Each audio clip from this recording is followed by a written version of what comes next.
You know what rare mental toughness actually is? It is not the ability to feel nothing. It is not the performance of being unmoved.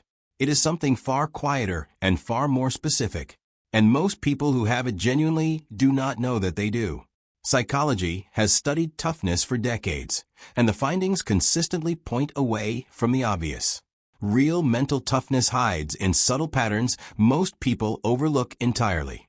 This video names those patterns clearly so you can finally recognize what you have been carrying all along. The first sign is that you do not need a situation to be fair before you engage with it fully. Most people wait for fairness. They slow down, pull back, and reduce their effort when they feel the conditions are unjust. You assess the reality and decide what to do regardless. Research on locus of control from psychologist Julian Rotter found that individuals who respond to unfair circumstances with continued purposeful action rather than withdrawal demonstrate the highest levels of psychological resilience over time. The mentally tough person does not require fair conditions to perform. They work with what is actually there. The second sign is that you recover from embarrassment faster than the people around you. Public failure lands on everyone. But while others replay it for days and shrink from future exposure, you absorb it, extract what it taught you, and return to full engagement without extended retreat. Research on shame resilience from Breen Brown at the University of Houston found that individuals who recover from public embarrassment quickly share a common trait. They have separated their actions from their identity. The failure was something they did. It was never a verdict about what they are. That separation is rare and enormously powerful. The third sign is that silence does not make you anxious. When a situation becomes uncertain, when no one has answers, when the path forward is completely unclear, you can sit in that uncertainty without forcing a resolution, just to relieve the discomfort of not knowing.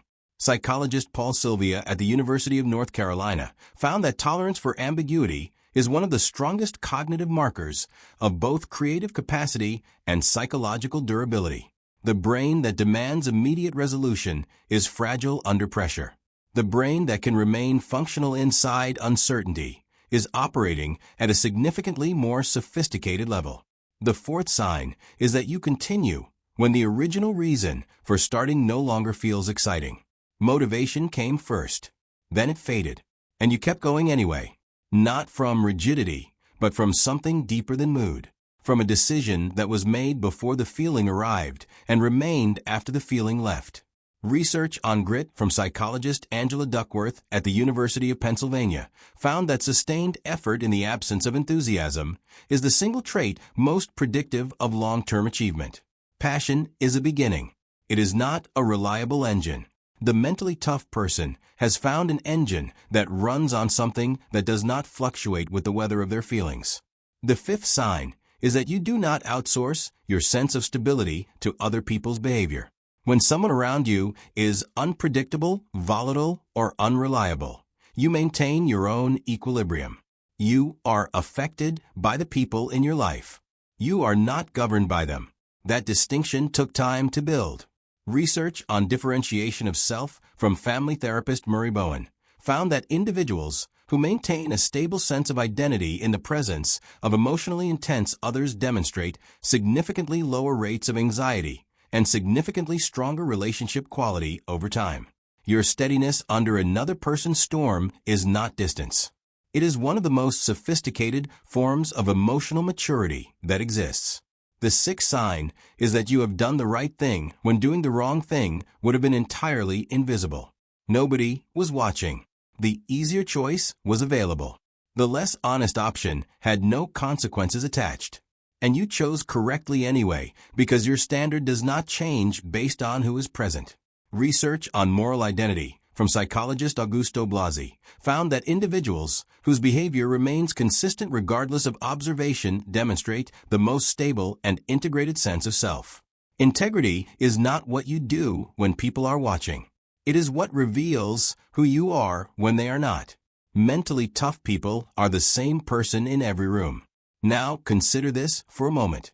Think about the last time you chose the harder and more honest option when the easier one was sitting right there and no one would have ever known the difference. What made you choose correctly? And do you understand how uncommon that actually is? The seventh sign is that you can carry a long-term vision during a short-term crisis. When everything around you is breaking down and demanding immediate attention, you do not lose the thread of what you are building. You handle the emergency, and you return to the direction without losing your place. Research on working memory and executive function from neuroscientist Adele Diamond at the University of British Columbia found that the ability to hold a future goal in mind while managing present demands is one of the highest-order cognitive capacities the human brain possesses. Mentally tough people are doing something cognitively demanding every time they navigate a crisis without losing their direction. The eighth sign is that you have stayed in a difficult conversation when leaving would have been easy and socially acceptable. Most people exit when conversations become genuinely uncomfortable. You have learned to stay present, regulated, and engaged precisely when the pressure to flee is strongest. That capacity changes the quality of every relationship you are in. Research on emotional regulation and interpersonal functioning from James Gross at Stanford University found that individuals who can maintain presence in high-conflict or high-discomfort conversations show significantly stronger relationship satisfaction and greater social influence than those who disengage under pressure. Staying in the difficult moment is a skill, and like all skills, it was built through repeated practice. The ninth sign is that you do not require external validation to begin something important. You can start without permission, without encouragement, without someone else confirming that the idea is good or the timing is right or the effort is worth making. You assess internally and begin from your own judgment. Research on autonomous motivation from Edward Deci and Richard Ryan's self-determination theory found that individuals who initiate behavior from internal rather than external sources demonstrate greater persistence, higher performance quality, and stronger psychological well-being over time. The person who waits for permission will always be one step behind the person whose permission comes from within themselves. The 10th sign is that failure has never once convinced you that stopping is the correct response. It has changed your approach. It has adjusted your timeline. It has added information you did not have before. But it has not once successfully argued that the attempt itself should end. And that refusal is extraordinary. Research on post-failure behavior from Carol Dweck at Stanford University found that individuals who treat failure as instructive rather than conclusive show fundamentally different neural activation patterns when encountering subsequent challenges. The brain that has learned to extract value from failure literally processes future difficulty differently. Mentally tough people are not undisturbed by failure. They have simply trained their brain to use it. Now consider this for a moment. Every sign in this video describes something you already do. Not sometimes. Consistently. Without fanfare. Without anyone standing nearby to acknowledge the difficulty of what you are choosing.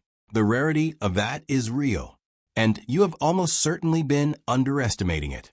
Mental toughness is rare not because the qualities involved are extraordinary in isolation. Each one, taken alone, seems almost ordinary. The rarity is in the combination, in the person who carries all of these things simultaneously without ever labeling what they are doing as exceptional or particularly worthy of recognition. That absence of self-recognition is actually one of the defining features of genuine mental toughness. The person performing strength announces it. The person who has actually built it is usually too busy using it to stop and describe it. The genuine article is almost always the quietest version in the room. There is also something worth saying about how this toughness was forged. It was not given. It was not inherited as a personality default. It was built in specific and often painful moments where the easier option was clearly visible and the harder one was chosen anyway. Every difficult moment contributed. None of them were wasted. The difficult relationship that taught you to maintain your own equilibrium. The public failure that taught you how quickly you could return.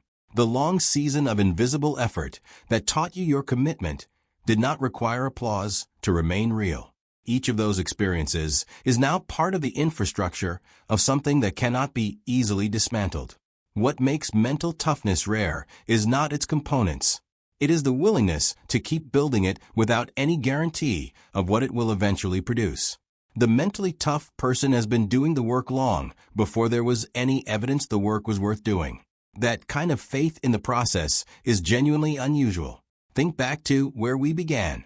The assumption that mental toughness is loud and obvious. That it announces itself through dramatic displays of endurance or remarkable feats of willpower that everyone around can see and measure. That assumption misses almost every real example of it that has ever existed. Real mental toughness is the morning you got up when staying down was easier. The conversation you stayed in when leaving was acceptable. The goal you continued toward when the feeling that started it was gone and only the decision remained. It was quiet. It was private. And it was enough. It has always been enough.